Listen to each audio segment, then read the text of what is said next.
So a couple years ago, I was hanging out with my buddy Disney one beautiful evening underneath the moonlight, and I was really on board with the idea of his upcoming live-action movies when you know what suddenly poisoned my drink.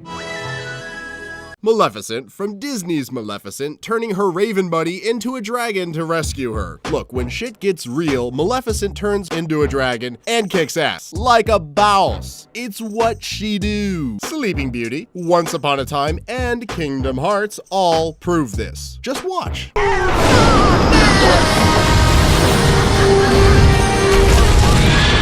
Besides, Maleficent turning into a dragon should be half the reason you're making a live-action Maleficent movie, especially for a version of the story that wants to be about a woman getting revenge upon a dude that had wronged her. Which makes the whole dragon thing even weirder, actually, considering how the raven buddy she transforms into the dragon to save her is a dude. A dude technically invented by this film, meaning the people who made this movie had to work really hard to create this scenario where Maleficent needed to be saved by her male companion.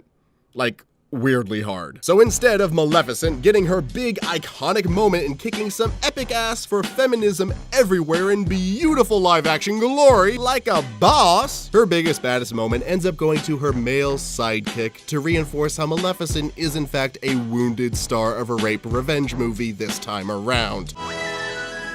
And I just have to ask, why? Why make Maleficent less of an independent, imposing, powerful woman in her own movie and more of a victim whose innocence and goodness was destroyed by a man she loved? Why take a character who was completely their own and not dependent on males in any way and make everything she is and is known for molded by a guy? Why would you make that choice? A choice that was oddly similar to a choice Disney made for 2013's Disney's Oz the Great and Powerful, which gave the Wicked Witch of the West the backstory of being an impressionable young lady who became evil after she went all the way for the first time with the wrong guy. And it turns out that her skin is green because Mr. Wrong Guy started hanging out with her sister a lot after bumping her ugly, making her green with envy and me red with rage. And remember this from 2015? First off, I actually did kind of like it.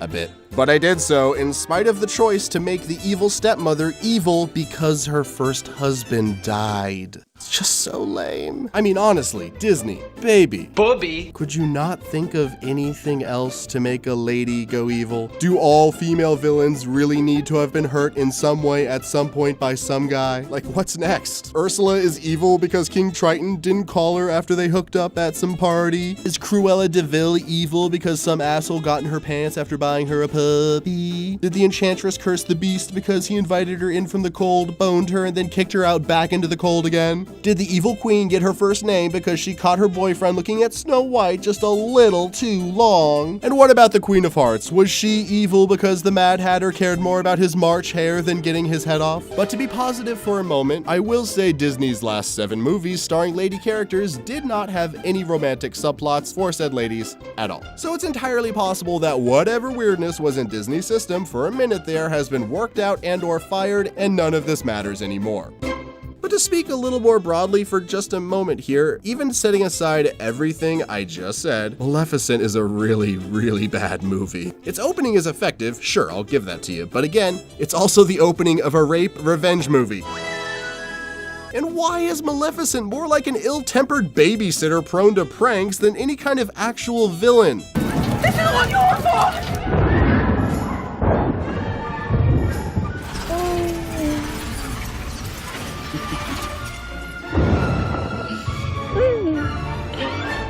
Oh, come on, that's funny. For God's sakes, her name literally means evil!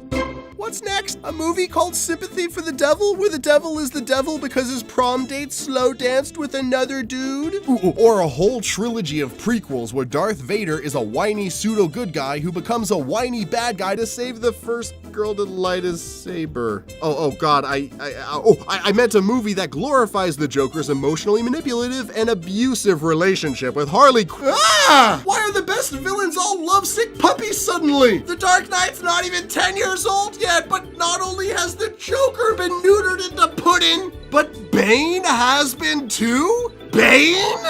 By the guy that gave us Great Joker? Is nobody else seeing this? I feel like I'm taking crazy pills! So anyway, I'm feeling much better now. Just had to vent a little bit. So thanks for watching, and be sure to subscribe for more insane things from my membrane. Later, haters.